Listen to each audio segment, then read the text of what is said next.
Salut à tous, alors je se retrouve pour une petite vidéo bouffe. Alors aujourd'hui, je vais tester de la bouffe coréenne. Des tteokbokki et des... je crois que c'est des rapokki. Non, jjajangtok. Tteokbokki, c'est en fait une sorte de pâte. Je veux pas dire que c'est la même texture que des pâtes italiennes ou... Je sais pas trop comment décrire la texture des tok, mais tok c'est des rice cakes.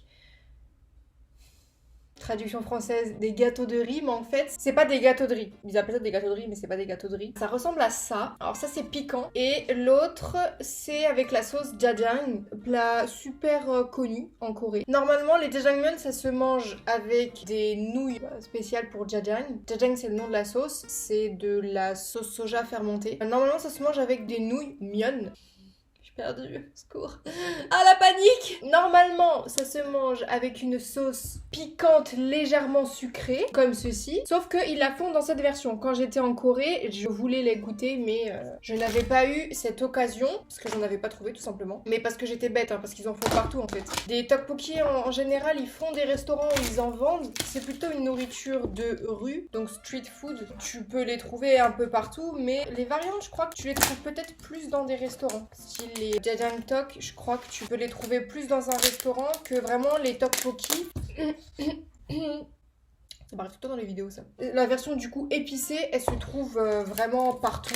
J'en ai mangé d'ailleurs quand j'étais là-bas. C'était tellement bon, la révélation de l'année. Je vous mettrai des photos là ou je sais pas. Partout, mais en tout cas, c'était super bon. Donc du coup, alors ça j'avais déjà goûté, mais je n'ai jamais goûté cette version. C'est-à-dire que les seules fois où j'ai mangé des jjajangmyeon de ma vie, c'était du coup en Corée. Et quand je l'ai fait maison, parce que du coup je suis pas en Corée, donc faut bien que je trouve un moyen d'en manger, que je suis une dalleuse. Du coup, j'en fais des faits maison. Je vous mettrai des petites photos sûrement ici. Ah, c'est sous forme de poudre là. Bunmal sope. Je sais pas ça veut dire quoi. Je sais lire le coréen mais je ne sais pas, je ne le comprends pas. C'est très utile hein. Non, si franchement, ça peut passer quand t'es en Corée, quand par exemple t'es au restaurant et que tu veux commander un plat. Ça peut être pratique. C'est un petit peu comme quand tu manges des ramen. Vous prenez vos petits tocs. Donc les tocs, vous voyez, ça ressemble à ça. Vraiment, la texture, je sais pas trop comment l'expliquer. Alors là, déjà, c'est noir. Enfin, c'est noir.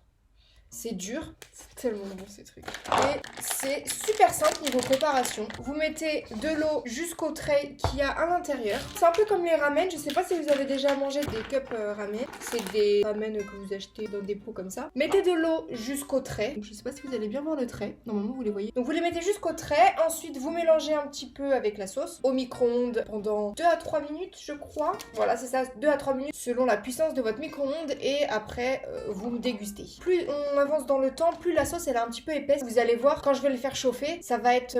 la sauce, ça va être très claire, très liquide. Alors que plus ça va aller dans le temps, plus la sauce va être un peu épaisse. Et c'est ce que je préfère. Vous mettez la sauce dans les petites cups. Et après, vous mettez de l'eau. C'est bien rouge, hein. J'adore. C'est tellement bon. Alors ça pique. Selon certains restaurants, les restaurants de rue en général, vous pouvez pas trop choisir de ce que j'ai vu. Après peut-être que vous pouvez en trouver, mais moi de ce que j'ai vu quand j'étais à Séoul, vous pouvez pas choisir le degré de spice. Le degré de la piquanterie, on va dire. Voilà. Vous pouvez pas choisir si c'est piquant normal parce qu'ils ont pas de pas piquant, je crois. Je n'ai jamais vu des pas piquants. Donc vous pouvez choisir le degré de piquant, piquant fort, très piquant et des fois il y a même des restaurants où vous avez ultra piquant. Donc vous pouvez pas trop choisir. Ça dépend où vous allez, mais celui-là il est un petit peu piquant, mais je dirais que c'est pas non plus. Oh, c'est marron très clair. Et ça sent pas la sauce jjajang. Ça sent. Peut-être essayer de vous montrer un peu. Ça sent un peu comme. Comme quand par exemple, voilà, vous voulez faire des ramen et vous avez toujours un petit sachet d'assaisonnement où il y a des petites herbes, des trucs comme ça, et un autre sachet avec une poudre. Donc là, ça va être super simple. En général, quand la nourriture coréenne est rouge, c'est que ça va piquer. Donc je vais mettre de l'eau à la hauteur dite. Je vais faire chauffer ça et je reviens tout de suite. Alors voilà, j'ai déjà le premier qui est prêt. Je l'ai fait en premier parce que la sauce, comme je vous l'avais dit, j'adore quand elle est épaisse. Là, quand elle est au tout début, si j'arrive à l'ouvrir...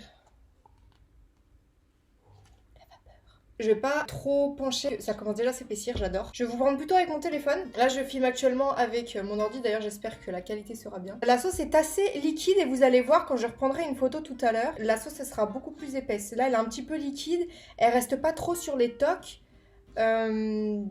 mais après elle va être beaucoup plus épaisse et elle va être tout simplement meilleure. Donc je ne vais pas les manger avec une fourchette, mais je vais les manger comme en Corée, avec des cure-dents. Vous pouvez les manger avec des baguettes, mais je vais la faire vraiment comme à la mode street food, comme quand j'étais là-bas, vraiment avec les cure-dents, vous avez votre petite assiette. Soit vous les mangez au stand en fait, la street food en général, vous la mangez devant le stand parce que ils vous donnent des petits plats par exemple, vous n'allez pas partir avec les plats, comme s'ils vous donnaient des petites assiettes en plastique, donc après vous les laissez. Et donc jjajang c'est ça, et vous pouvez les acheter avec d'autres marques, hein. Vous achetez jjajang, donc la pâte de soja noire fermentée, c'est vraiment noir en fait.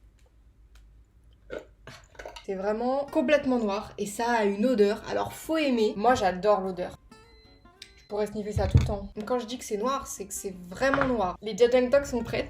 L'aspect, c'est très épais comparé à l'autre. La sauce du dessus, elle est assez liquide, mais j'ai l'impression que c'est assez compact à l'intérieur. Je pense que je vais commencer d'abord par les jjajang, du coup je vais les mettre dans des bols. Donc ça se présente comme ceci. Et je vais vous prendre en photo parce que c'est assez liquide. Elle commence déjà à s'épaissir la sauce, donc faut aller très vite je pense. Pour le coup, je trouve que ça ne sent pas du tout comme les jjajangmyeon dans les restaurants coréens ou quand je les fais moi. On va voir. Je vais chercher pour mélanger. Est-ce qu'elle a commencé à s'épaissir? Ouais. Je vais mélanger et je vais les verser dedans. Ah, j'adore. La texture, elle est absolument incroyable. Exactement comme ça doit l'être. Ah si, là ça sent bien comme la sauce jjajang. Là pour le coup, ouais, vraiment. Sincèrement, c'est les deux trucs que j'ai préférés en Corée, je crois. Non, il y a énormément de plats que j'ai adoré en fait. Donc je dis n'importe quoi. Mais les deux, vraiment, j'ai tellement aimé tteokbokki, ça me manque trop. Donc j'ai mes deux petits plats. C'est parti, on va goûter par les jjajang.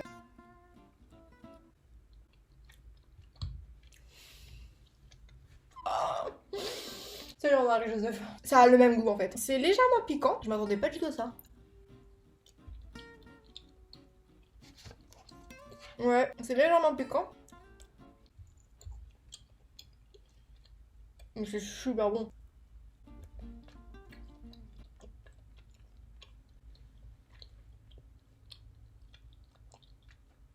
Oh, c'est archi bon. Normalement, quand vous mangez des jjajangmyeon, c'est pas que de la sauce liquide, c'est avec des morceaux de viande dedans.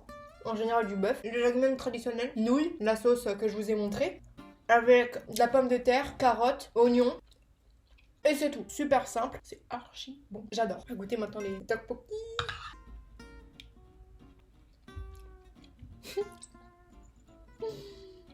Pardon, c'est l'émotion. En plus, comme c'est chaud, le piquant, je trouve, il est beaucoup plus prononcé. Mais en fait, ça me rappelle des souvenirs quand j'étais là-bas. Et j'ai trop envie d'y retourner. Sincèrement, s'il n'y avait pas eu l'histoire là du coronavirus, je pense que j'y serais allée là. L'année dernière, j'étais allée du 4 au 23. Quand je suis arrivée au début, moi, je suis très très frileuse. En fait, j'ai vraiment vu la Corée dans le froid et dans le chaud. C'est-à-dire que quand je suis arrivée, des fleurs de cerisier et tout, rose, c'est magnifique, je vous mettrai des photos. Et quand je suis repartie, en fait, au fur et à mesure qu'on avançait dans le temps, il faisait de plus en plus chaud. Du coup, quand il faisait plus froid, les arbres, ils ont totalement disparu. Ils ont laissé place à de la verdure. Et après, il a fait super chaud. Donc moi, j'étais venue vraiment avec des tenues d'hiver. Et donc ouais, ça me rappelle trop de souvenirs. Donc s'il n'y avait pas eu l'histoire du coronavirus, je pense que j'y serais allée. C'est super bon. Ça pique. La sauce, elle est piquante, sucrée. Je sais pas si vous allez voir, mais on fait ça par exemple avec un plat de pâtes. Ça tombe tout de suite. La sauce, par exemple, bolognaise, comme c'est de la tomate, il y a beaucoup d'eau. C'est archi bon. C'est archi bon. Donc, je disais, c'est très liquide comparé à ces sauces-là, qui sont assez épaisses. Là, vous voyez, elle met du temps à descendre la nourriture. Alors que vous prenez un plat de pâtes, vous mettez de la sauce bolognaise, vous faites ça, 2 secondes après, même pas. Vos pâtes, elles sont sur la table. Que là, mais la sauce jjajang, c'est une sauce qui s'épaissit très très vite. Sachant que normalement, il y a de la fécule de maïs. Comment je l'appelle? Maïzena. Mais cette sauce, elle est très épaisse et elle coule pas. Elle coule beaucoup moins que une tteokbokki. Regardez. Oui, cette sauce, à gauche, elle coule. Vous voyez des gouttes tomber, alors que là, vous voyez rien du tout tomber. Archi bon. Comme les maquis pour en manger tous les jours. Et les deux, pour le coup, c'est des sauces fermentées. Ah, il y a des petits morceaux là. Je pense que c'est des carottes. Je sais pas, mais ma gorge commence à être en feu. Je commence à avoir les yeux qui ont envie de pleurer un peu. Je vais d'abord finir les jjajang parce que la sauce, elle s'épaissit vachement vite. Mais c'est archi bon, sincèrement. J'aimerais trop avoir l'opportunité de vous en donner. Enfin, un concept à développer ça. Hein. Qu'on appuie sur un bouton sur l'ordinateur, vous avez la possibilité de prendre la nourriture. Comme dans Charlie et la chocolaterie.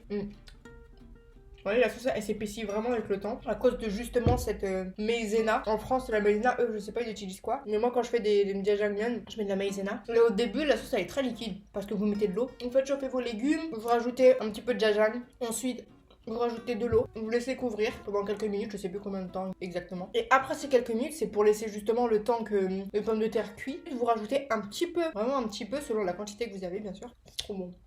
Vraiment, regardez. Vous rajoutez un petit peu de fécule de maïs. Vous voyez là, la sauce elle s'épaissit vachement avec le temps. Et elle coule plus comme tout à l'heure. Je préfère quand elle est dans cette texture là. Vous voyez?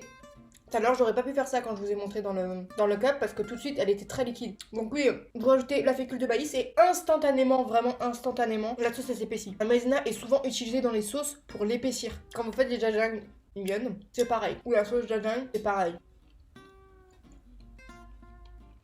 C'est archi bon. Si vous aimez pas les textures en bouche gluantes, comme par exemple les perles coco, les mochi, vous allez pas aimer cette texture. C'est le dernier. Je vais prendre bien de la sauce. C'était archi bon. Donc si vous aimez pas cette texture un petit peu gluante, un petit peu colle légèrement aux dents, en fait, ah voilà, la texture c'est un peu comme les bonbons, les schtroumpfs. Vraiment, c'est voilà cette texture un peu gluante, mais qui est juste trop bonne. Moi j'adore. Je suis vraiment pas compliquée en bouffe. Alors là... C'est tellement bon, mais j'adore. Après, bien sûr, ça ne vaut pas celle qui est faite directement dans la rue. Mais archi bon. En plus, j'avais grave faim.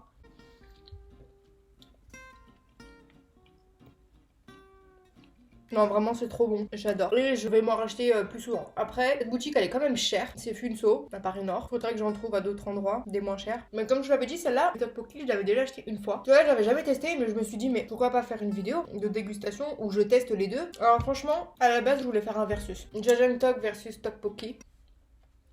Je peux pas choisir, sincèrement j'aime les deux. En fait, si vous avez une envie de nourriture un petit peu épicée, je vous dirais les tteokbokki. Les deux c'est un petit peu sucré. Parce que selon aussi comment vous préparez les jajang, selon peut-être le restaurant, combien ils vont rajouter de sucre dans la sauce jajang et d'autres vont pas en mettre. Pareil, quand j'étais en Corée, quand j'avais goûté les tteokbokki, j'en avais goûté 2 fois et les 2 fois je me souviens pas que ça soit aussi sucré que dans celle-là. C'est pas trop sucré, mais c'est juste qu'on sent quand même que c'est un petit peu sucré. Pareil, si vous aimez pas le mélange sucré-salé, vous allez aimer. Parce que c'est pas quelque chose de salé-salé quoi. Par contre c'est bourratif hein.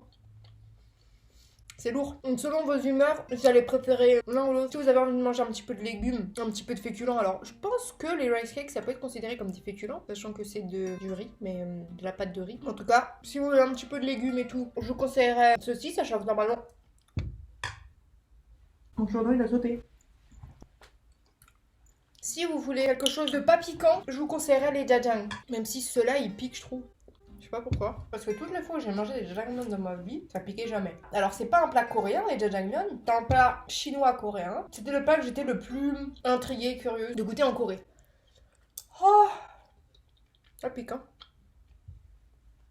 Ma gorge elle en fout là. C'est le premier plat que je voulais goûter en Corée. Et c'est le premier plat, du coup, que j'ai goûté. J'arrivais à l'aéroport, c'était le matin. On a vu le petit déjeuner dans l'avion. J'aimais déjà la dalle, toujours la dalle. Quand je suis arrivée à Séoul, j'ai déposé mes valises. La guest house, elle me donnait les clés de chambre que vers 16h ou 17h, je sais plus quelle heure, 15h, je sais plus. Donc je suis arrivée le matin, très tôt, je crois il était 7h. J'allais à Séoul, il y avait un service juste pour laisser les bagages. Donc j'ai laissé mes bagages. Je suis allée juste à côté, sachant que là-bas, il y a énormément de restaurants, franchement. Il y a plus de restaurants limite que de bâtiments, j'ai l'impression, d'habitations. Et donc, je suis allée directement manger des jajangmyeon. Et après, c'était le dernier plat du coup aussi que j'ai mangé là-bas. Je me suis dit, j'arrive, je mange des jajangmyeon, je repars, le dernier plat, ça sera des jajangmyeon. Du coup, c'est ce que j'ai fait. Et ça avait pas de goût piquant. Le dernier.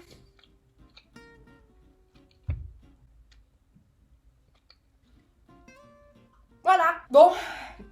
Sincèrement, c'est lourd. Il y a 2 sortes de lourdeur juste après que vous mangez. Il y a je me sens lourd dans le sens propre comme figuré, dans le sens j'ai trop mangé, je suis calée et je me sens vraiment lourde quand je marche. Et il y a le je me sens lourde, j'ai trop mangé mais je me sens pas lourde, voilà, quand je veux marcher, je vais pas me sentir non plus...